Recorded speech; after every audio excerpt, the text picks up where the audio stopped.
Assalamualaikum warahmatullahi wabarakatuh. Selamat siang Ibu dan teman-teman semuanya. Kami dari kelompok 8 ingin mempresentasikan mengenai judul dampak media sosial terhadap perilaku remaja. Sebelumnya, perkenalkan, nama saya Helen dengan NIM 20 sebagai moderator dan teman-teman saya. Perkenalkan, nama saya Nabila, NIM 007 sebagai pemateri. Saya kelas prinsip Angkar dengan NIM 088 sebagai pemateri. Dan saya Rafiqah Sani dengan NIM 021 sebagai pemateri. Selanjutnya, mari kita mulai dengan materi yang pertama. Pengertian remaja. Remaja berasal dari kata adolescence yang berarti tumbuh atau tumbuh menjadi dewasa.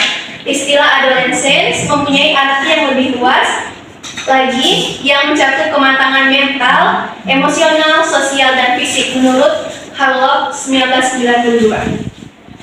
Nah, adapun tahap perkembangan remaja yaitu batas usia remaja yang umum digunakan oleh para ahli adalah 12 antara 21 tahun.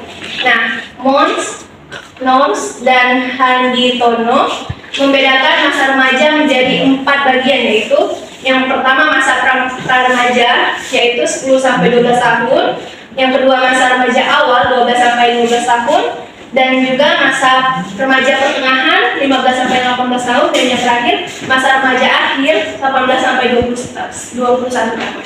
Materi selanjutnya akan dijelaskan oleh Saudari Sulastri. Pada Sulastri disilakan. Baik, untuk materi berikutnya yaitu ciri-ciri remaja. Yang pertama itu pertumbuhan fisik. Pertumbuhan fisik ini dimana seperti dari mulai anak-anak sampai hingga dewasa itu pertumbuhannya sangat jelas kita ketahui. Yang kedua itu perkembangan seksual. Dan yang ketiga cara berpikir. Tentunya cara berpikir anak-anak dewasa sampai umur mencakup 20 ke atasan itu mungkin cara berpikirnya itu sungguh berbeda. Yang ketiga itu emosi yang meluap. Yang keempat, mulai tertarik dengan lawan jenis. Di umur sekarang, remaja-remaja sekarang ini, di zaman sekarang pasti banyak yang sudah kayak pacaran gitu. Dan yang kelima tuh menarik perhatian lingkungan. Dan untuk yang terakhir, terikat dengan kelompok. Pengertian media sosial. Media sosial adalah sebuah media online dengan para penggunanya bisa dengan mudah berpartisipasi, berbagi, dan menciptakan isi meliputi blog, jejaring sosial, wiki, forum, dan dunia virtual. Blog, jejaring sosial, dan wiki merupakan bentuk media sosial yang paling umum digunakan oleh masyarakat di seluruh dunia. Baik, saya kembalikan kepada moderator. Baik, materi selanjutnya akan dibacakan oleh Saudari Rofiko. Pada Rofiko, disilakan. Baik, di sini saya akan membawakan materi pengaruh media sosial terhadap perilaku remaja. Nah, media sosial ini bersifat universal sehingga semua orang bisa mengakses apa yang ada di internet. Dan segala hal yang ada di internet pun beragam macamnya, sehingga media sosial dapat mempengaruhi tindakan dan perilaku seseorang. Hal ini dikarenakan media sosial bisa menjadi salah satu patokan gaya hidup seseorang. Selanjutnya, media sosial mempunyai pengaruh positif yang digunakan dalam sehari-hari.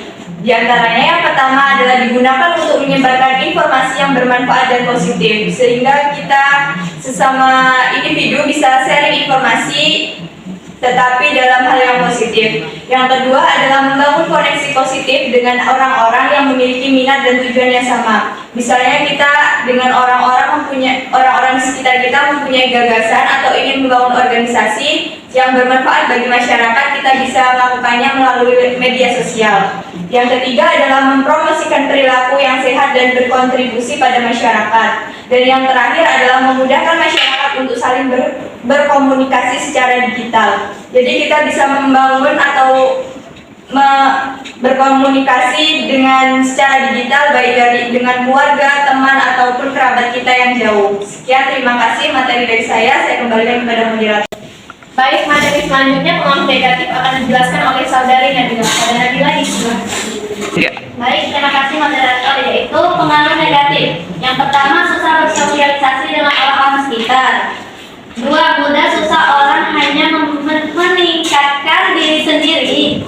Tiga, kejahatan dalam dunia maya. Empat, berkurang kinerja karyawan perusahaan, pelajar, mahasiswa yang bermain media sosial pada saat mengerjakan tugasnya. Yang terakhir adalah pornografi. Adapun dampak yang terhubung dengan pendidikan, yang pertama akses informasi, yang kedua kolaborasi dengan pembelajaran bersama, yang ketiga keterlibatan dalam diskusi dan debat, yang keempat gangguan dan asimilasi fokus, yang kelima pengaruh negatif dan bullying. Terima kasih. Selanjutnya itu ada studi kasus. Dengan adanya media sosial, terjadi pergeseran budaya di kalangan remaja. Sebagai contoh, mereka tidak segan-segan mengunggah segala kegiatan pribadinya melalui media sosial.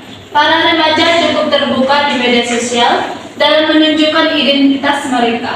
Hal ini ditunjukkan dengan keterbukaan diri mereka melalui keinginan mereka untuk eksis dengan mengupload kegiatan yang sedang mereka lakukan, baik melalui foto ataupun status, dan mengungkapkan permasalahan pribadi di media sosial. Seperti halnya bentuk teknologi yang lain, media sosial mampu membawa dampak positif dan negatif terhadap remaja.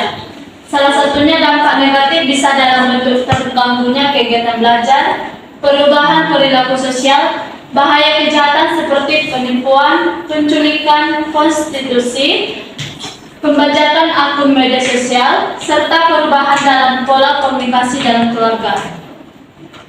Baik, terima kasih. Saya kembalikan kepada moderator.